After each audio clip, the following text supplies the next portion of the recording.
ഇതാണ് ഞാൻ നട്ട കസ്തൂരി മഞ്ഞൾ. എനിക്കാണ്ട് ഒരു 10-100 മൂടുണ്ട്. ഇതുപോലെ ഞാൻ ഒറ്റയ്ക്കാണ് നട്ടിരിക്കുന്നത്.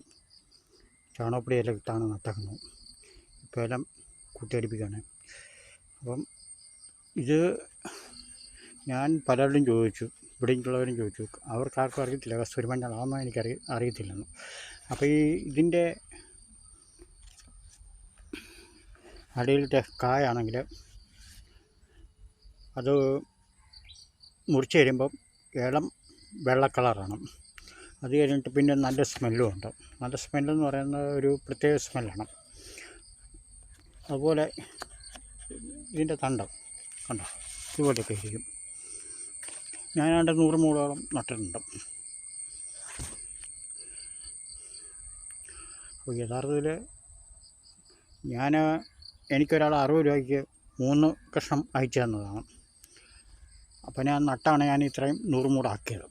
ഈ 2 കൊല്ലം കൊണ്ടാണ് നട്ട് 100 മൂടാക്കിയത്. കഴിഞ്ഞ കൊല്ലം എനിക്കൊരു 10-12 കിലോളം വിളവുണ്ടായിരുന്നു. 12 കിലോയും അകത്ത് 10 കിലോയും ഞാനങ്ങ് നട്ടു. 100 മൂടുണ്ട്. നമ്മുടെ മഞ്ഞൾ പറിക്കുന്ന പോലെ തന്നെ ഇരിക്കും. മഞ്ഞൾ അത് ഒടിച്ച് കഴിയുമ്പം ഇളം വെള്ള കളറാണ്.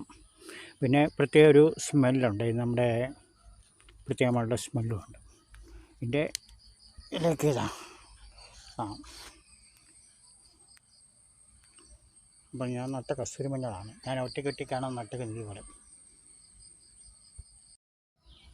ഞാൻ ഒറ്റയ്ക്ക് നട്ടാണ്.